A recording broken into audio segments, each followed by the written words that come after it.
Hi everyone. So I bet you didn't know you can do this in your browser. So the web is constantly evolving. The sites are more and more present on your device. They have notifications, icons everywhere, and they feel more native than ever. And that's a good thing, trust me on this one, especially as we get to interact with the reality around us. My name is Andrei, and I'm a JavaScript engineer here at Infinum. And as you'll soon see, I love playing with shiny new web technologies. So every single cool project starts with a Chrome flag. And this one started out as a flag in Chrome 45. Let's lay out our battle plan here. So we're going to need a robot, BB-8 in this case. We're going to need means of controlling it. So I chose Twitter. And you'll see why this didn't work a bit later.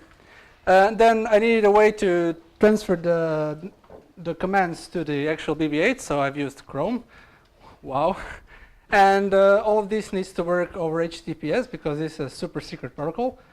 And using sockets.io, I bundled this all together so it works. And this is where you would try it out, but unfortunately it doesn't work over Twitter. So I'm gonna just mock it, and we can pretend that it works over Twitter. Sure? Can you do that for me? Oh, fuck. This is going well.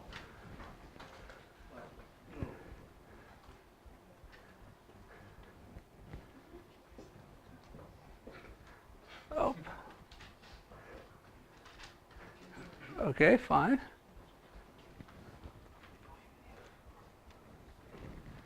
This is really interesting, is it?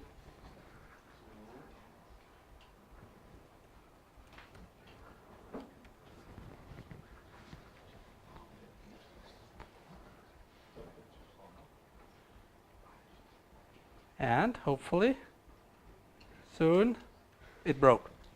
Yay!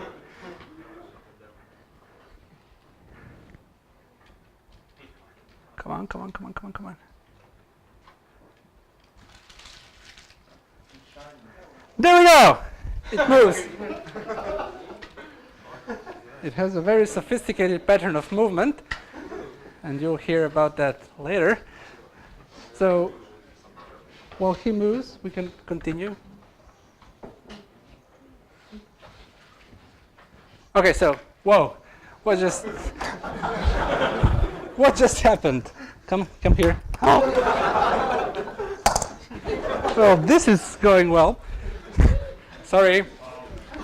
So, on the server, we run sockets.io and Node.js that hopefully picks up the events from Twitter. In this case, it's a mock Twitter, and it sends them over to the browser. The code is like extremely simple here. Move along. I just require sockets, require Twitter, listen, and then fire up some events. Really simple. And then on the client, same thing applies. Extremely simple. I just basically yanked the example from socket.io webpage. As you can see, we have this event. It's called ping, but it doesn't have to be called ping. It can be called whatever you want. I just picked that name. And then something happens. How is this moving? Well, it's using a thing called Web Bluetooth.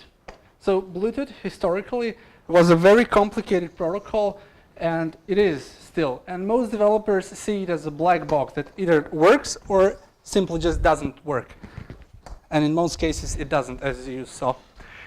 And all of this is made simple by the browser developers, and they've provided an easy-to-use API that should work. Now, let's see how we can use this. So first of all, we need to find a device. Now, it's very important to understand that this needs to be user action.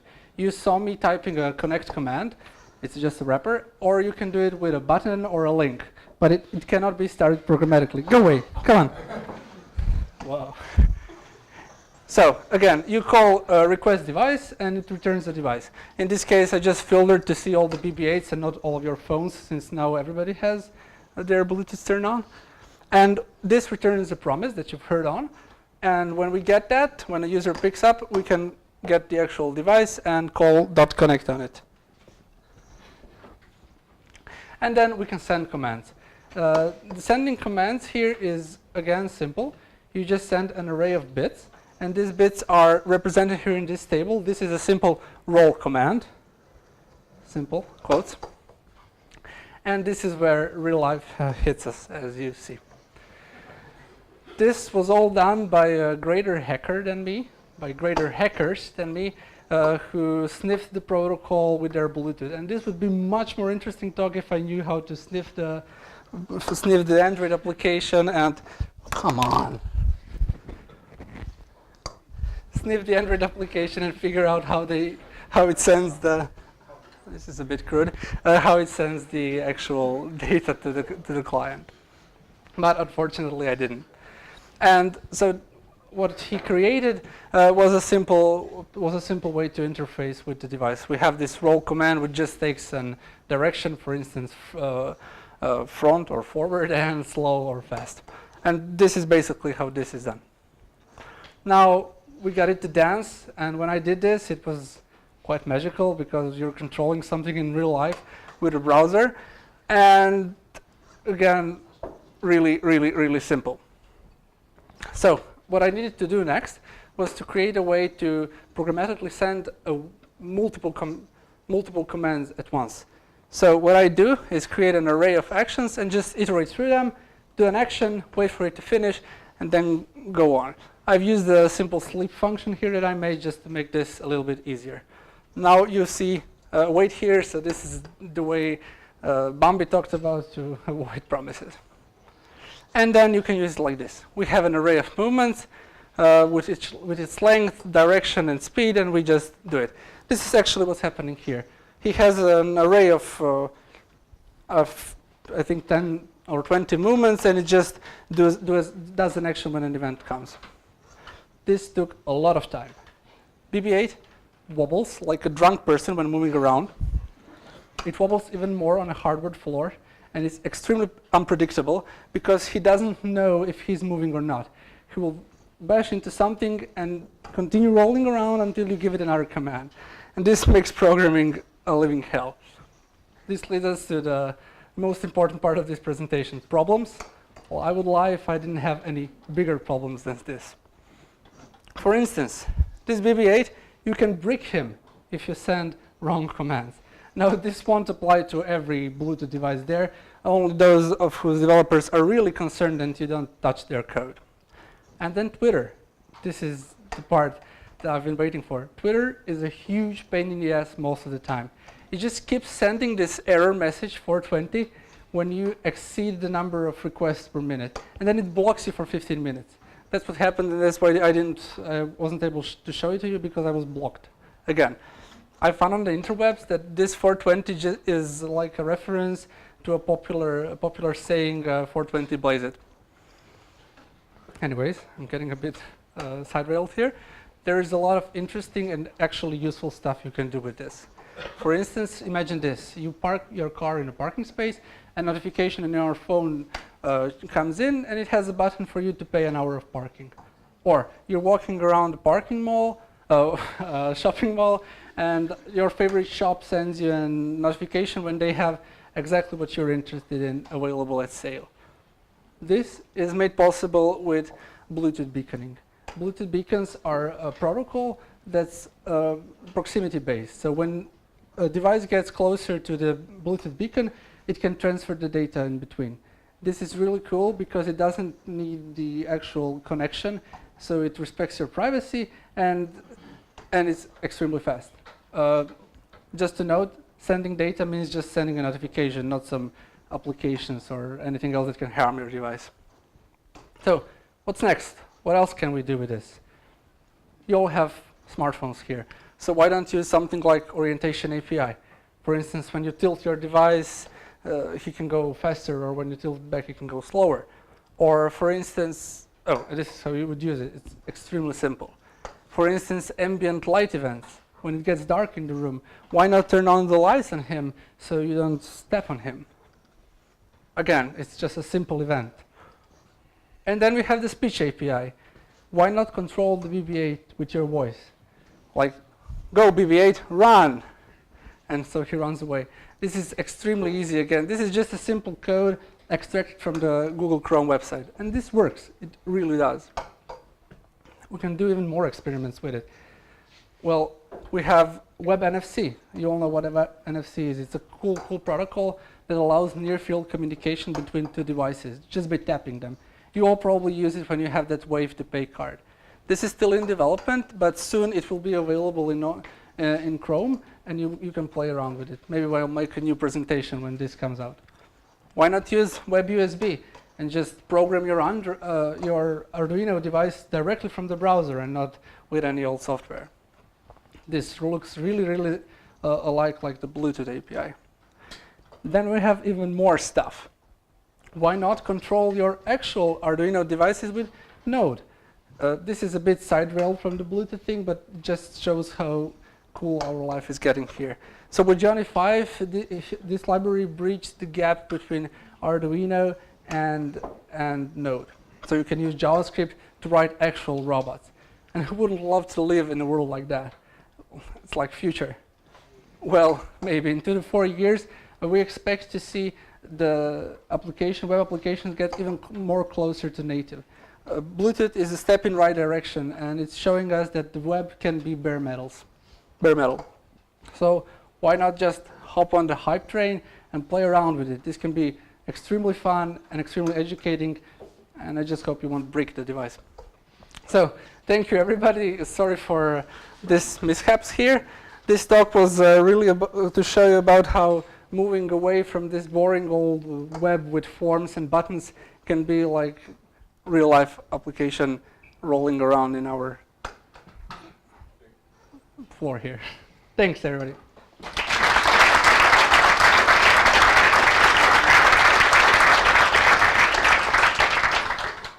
Do we have any questions? I sure hope we do. Wow, so many questions. I don't know which one to pick. But I'll just kill the thing here. Because if I don't kill him, he will kill himself. Okay. So, really? No questions? Oh. Find those simple devices. This BB-8. This BB-8 is a Sphero device. You can find a lot of them. They're in all different sizes and shapes. This one was kindly borrowed by a friend who is unfortunately not here today. And this one is extremely picky because he actually requires the good checksum to be sent. The other Sphero devices, you can do a lot with them and not fear for their life. This one is a bit expensive. It's 1,600 kunas. So this bobbing around wasn't actually good for him, but you can find cheaper versions of it. And I think you can buy them in Miller. No. This one is sold in the Apple Store here in Zagreb. iStore. Sorry.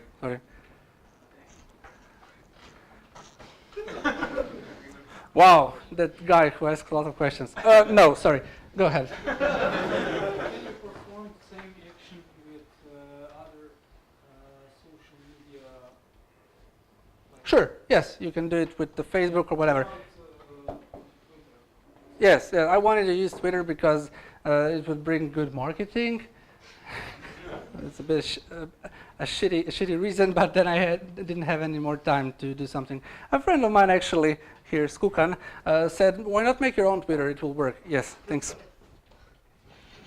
Go ahead. Hi, I'm personally interested in your experience with Arduino devices using Node.js or any other JavaScript compiler for them, because my brother, he's doing a lot of projects in using Arduino, like many shields like GSM, mobile, or light management and everything. He has some of his projects were written in C++, and his brother, me, I'm writing JS. My English is bad, sorry. I'm writing JS, so I'm interested in writing code for his project. What are your experience in using Arduino with Node.js or JS in global, in general? While using JS with Arduino, it's like basically writing JS in browser. You just have a different set of APIs, and you don't have a window object, obviously. And it's extremely simple. It's just like writing any old JS. What I did with it was just to turn on a few LEDs and interface with a DH11 sensor for temperature, because I wanted to make that smart sensor thingy that sends data to servers, and then I can draw some graphs. But then I failed to find a working solution for the Ethernet shield that I had. Ethernet shield. Yeah, if you have the right one, you won't have problems finding the working library. Johnny 5 isn't a new thing. It's here for a long time, so it has an enormous community. Good support. Yes, a good support and a lot of libraries. So you could have more success than I did. Yeah. Thank you for the answer. No problem. Anyone else? Please go ahead. Thank you, Andrei, for your great talk. You're very welcome. Is there any usage for the actual Bluetooth beacons in the real world? Yes, it is. For instance, today I found out actually that we had them here in Croatia in Avenue Mall.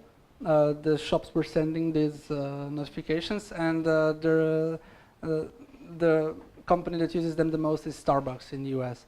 So they know how often you come to the shop, and they will actually send you personalized notifications with basically ads, but with like coupons and stuff, so you buy more. Okay, who else? So, Oh, sorry. Bluetooth, is it more like a radio, or does the sender Bluetooth beacon has some kind of ID for your phone? I know who's near me. The protocol goes like this. When a device enters an area where a Bluetooth beacon is listening to, it sends over its MAC address. And then this Bluetooth beacon contacts in this case, Google servers. There are a lot of services for this, but I looked at the Google one, and it just sends your MAC address and it gets some basic data about you, but not your name or anything identifying about you. Just like if you have what he needs. MAC address of the Bluetooth device. Yes, a Bluetooth device has a MAC address also. Any more? So for your case, you used Node.js just for Twitter. Yes, I needed that connector between Twitter.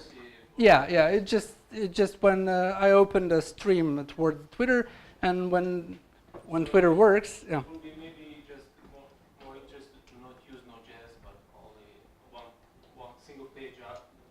And use, Yeah, of course. Use feature conditional. Yes, of course. Everything one page. Yes, you can also do that. You don't need Node. This application, if you have a device like this, is live at bba.hackney.me, so you can take a look at it there, and it works basically like a single pager. Anyone else? No? Thanks again.